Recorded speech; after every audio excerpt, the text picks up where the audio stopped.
예, 안녕하십니까. 황태순TV의 황태순입니다. 오늘 2019년 9월 8일 일요일 저녁도 저물어 가고 있습니다. 오늘 정말 조용하군요. 정말 폭풍전야라고나 할까. 내일 9월 9일 어떤 일이 벌어질지 그야말로 귀추가 주목되는 가운데 마침 9월 6일 문재인 대통령과 김정숙 여사 5박 6일에 동남아 여행 마치고 서울공항에 도착했습니다.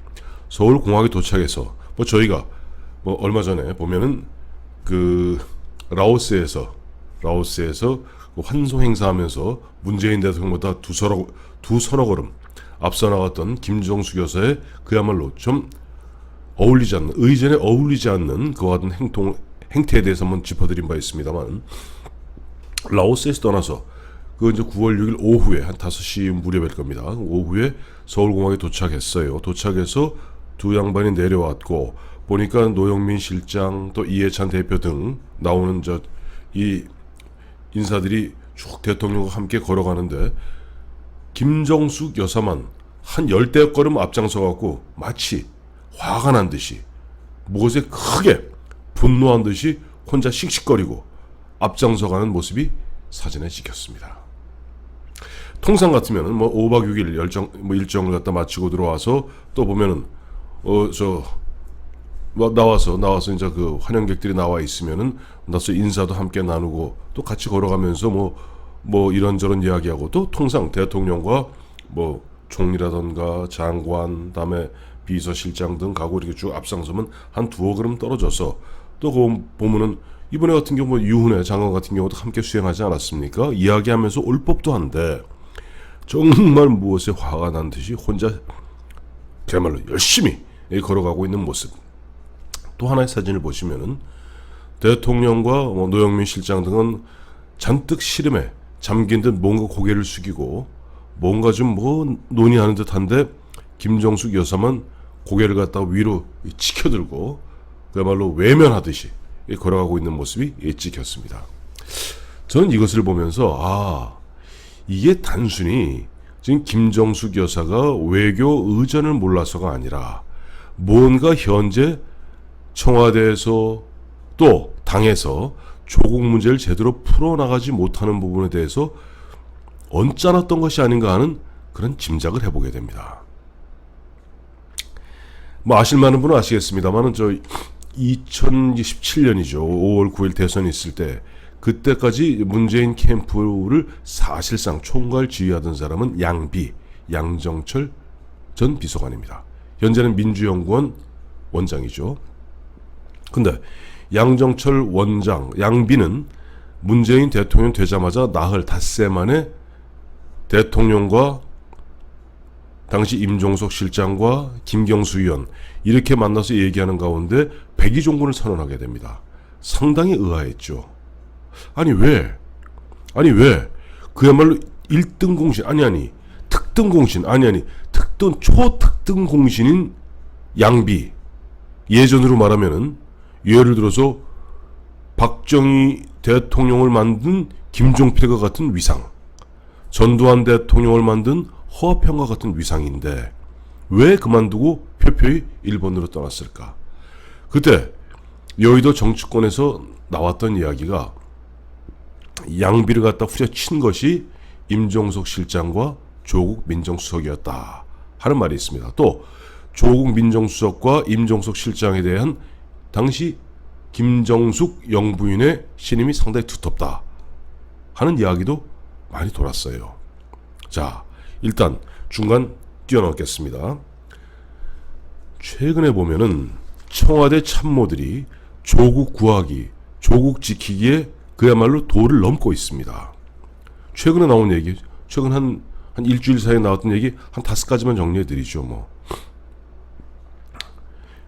검찰을 향해서 미쳐 날뛰는 늑대 마냥 하얀 거품을 물고, 또 검찰의 수사를 갖다가 빗대서 내란 음모를 수사하는 것 같다.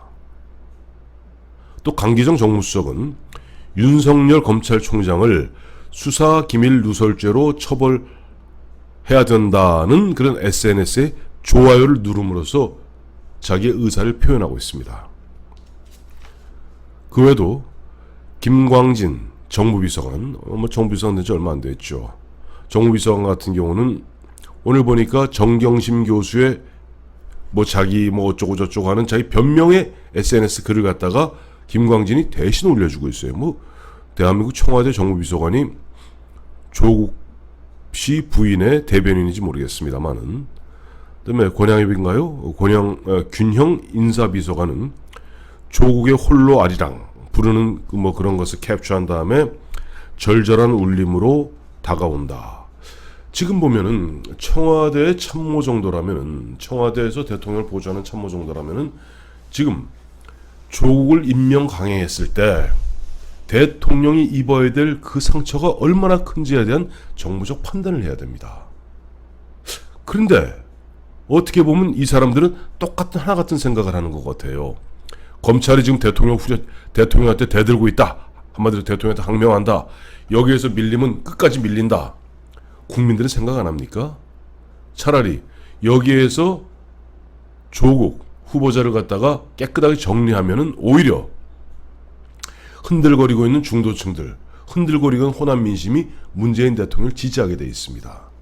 그런데 왜 이들은 악착같이 조국을 절대 지켜야 되는 절체절명의 그런 카드로 생각할까요?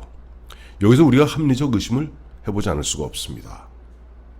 바로 혹시라도 지금 조국 후보자, 2년 2개월 동안 민정수석을 했던 조국 후보자, 이 사람들 중심으로 그 안에 어떤 경제 공동체적 이른바 커넥션, 그런 것이 있었던 것이 아닌가 하는 합리적 의심을 하게 됩니다. 사람이라는 게 그렇습니다.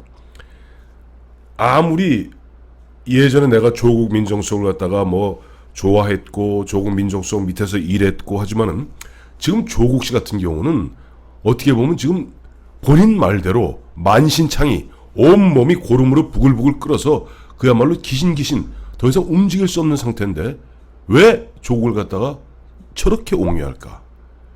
그것은 통상 같으면은 오히려 평상시 친하던 사람도요, 그렇게 어떤 검찰의 칼라우에 서게 되고, 또 그 부인이 기소가 되고, 그 주변에 보면 그 부인 가족들이 이른바 조국 펀드, 조국 사모 펀드 이런 것에서 이상한 돈의 흐름들이 계속 그야말로 드러나고 있고, 이렇다면은 설사 가깝고 아는 사이라 할지라도 그 사람 평소 가깝지 않았어요. 그게 인지상정입니다.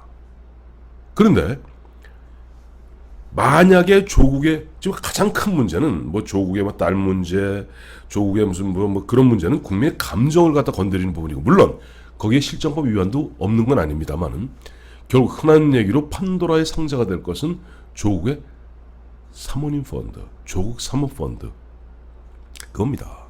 여기에 보면 우리가 저희가 무슨 회계 전문가나 수사 전문가는 정확히 모르겠습니다만은 보도된 바에 따르면은 이것이 그야말로 복마전일 가능성이 있어요.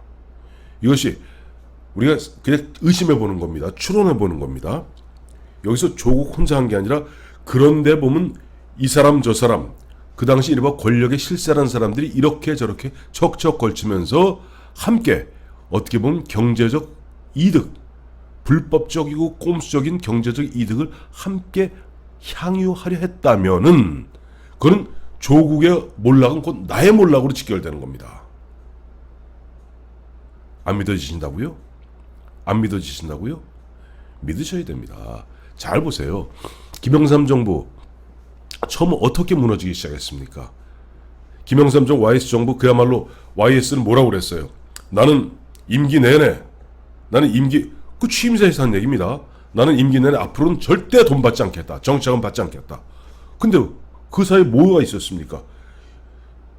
집권 2년차, 3년차 들어갈 때 장항노라고 제1 부속실장이 자기가 불법적으로 받은 뇌물만 30억에 달하고 있습니다. 거의.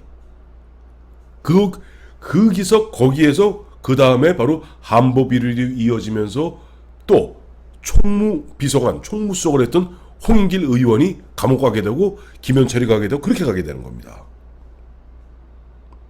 김대중 정권은 달랐습니까? DJ 정권 기억나시죠? 집권 2년차 됐을 때 터진 사건, 온로비 사건. 그것은 벌써 권력에 취해서 1년 남짓 만에 온로비 사건이 그야말로 사람들 마음을 찢어놓은 그런 지경에 이르게 됩니다. 그리고 결국 2000년 지나서는 이른바 홍삼 트리오니 무슨 이용호 게이트니 최규선 게이트니 무슨 게이트니 하다가 결과적으로 대통령 5년 차에 그야말로 눈에 넣어도 안 아프다는 홍걸씨 막내 5월달에 감옥 가지 않습니까? 홍업씨 감옥 가지 않습니까? 장남이었던 홍일씨만 몸이 원체 불편하니까 구속은 면했죠. 또 노무현 정권 어땠습니까? 노무현 전 남달랐습니까? 아마 최도술 기억하실 겁니다. 노무현 대통령이 옛날 고시 공부할 때 그 고시원 총무했다는 최도술 그 비서관 바로 얼마 안 있어서 가잖아요. 그리고 노무현 정부 중반쯤 갔을 때 그 유명한 행담도 게이트니 저쪽 러시아 유전 게이트니 여러분 뇌리에도 생생할 겁니다. 권력형으로 뭔가 자기들이 한탕 해먹겠다는 그런 의혹이 가득 찬 바다 이야기 기억나시죠? 이명박 정부 달랐습니까?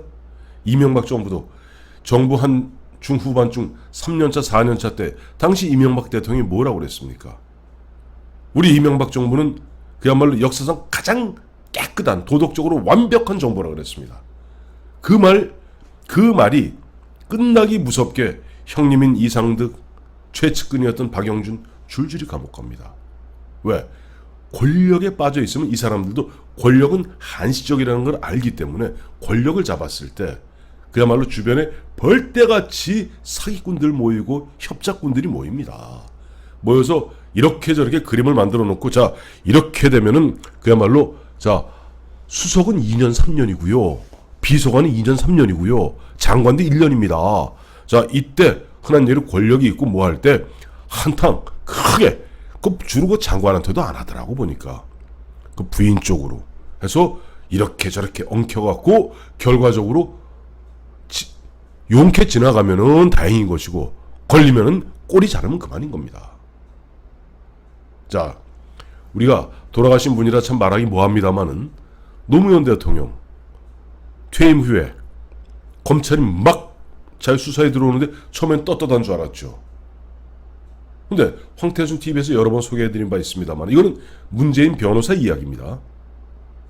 다시 정상문 총무비서관이 어느 날 갑자기 저 봉화마을로 그야말로 얼굴이 하얘서 와갖고 그 들어가서 권양수 여사랑 손잡고 있더니 잠시 후에 통곡을 하더라는 거 아닙니까? 왜? 박연차한테 640만 달러 받은 것이 검찰에서 포착된 겁니다. 그 이야기를 듣고 노무현 전 대통령, 당시 전 대통령은 혼절했다는 겁니다. 나는 나름대로 뭐 어쨌든 이거 한다고 맨날 이거 지지고 볶고 싸우는데 알고 봤더니 자기 뒤에서 자기 부인이 평생을 함께 살아온 바로 노무현 대통령이 대통령 되기 직전에 그 권양수 여사 부친 문제가 나왔을 때 전당대회에서 그 얘기했죠. 얼굴도 모르는 장인 때문에 평생 살아온 내 아내를 버리라 말입니까? 그 하나로 대통령이 됐죠. 그런데 그렇게 된 대통령 부인이 바로 5년 동안 자기도 모르는 사이에 자기 어떻게 보면 금전적 후원자였던 박연차로부터 640만 달러에다가 시계를 받았던 겁니다. 혼절할 수밖에 없죠. 자, 뭐 지금이라고 크게 다르겠습니까? 물론 저는 문재인 대통령 또 김정숙 여사 절대 그러지 않으리라고 믿습니다만은 주변에 있는 참모들 또 주변에 있는 사람들이 과연 5년 동안 그 편안하게 계시다가 나중에 나가서 저 어딥니까 저 서대문 옆에 있는 그 집으로 가세요. 아니면 저 양산에 다혜씨 이름으로 되어 있는 그 집으로 가세요. 그러겠습니까? 앞으로 살아갈 일이 너무나 많은데 주변에 그런 놈들이 꼬이기 마련입니다.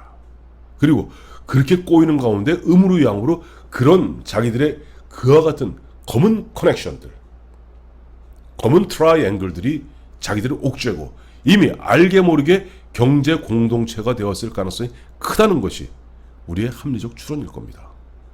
그렇기 때문에 지금 청와대라든지 또 여권에서 보면은 특히 청와대에서 보면은 너무 지나칠 정도로 조국을 갖다가 감쌌는데 혈안이 되어 있고 민주당이 제대로 조국을 보호 못한다는 불만 이러한 것들이 혹여라도 김정숙 여사의 저 환한 모습과 연결되는 것은 아닌지 한번 우리가 짚어볼 필요가 있다라고 생각합니다. 감사합니다.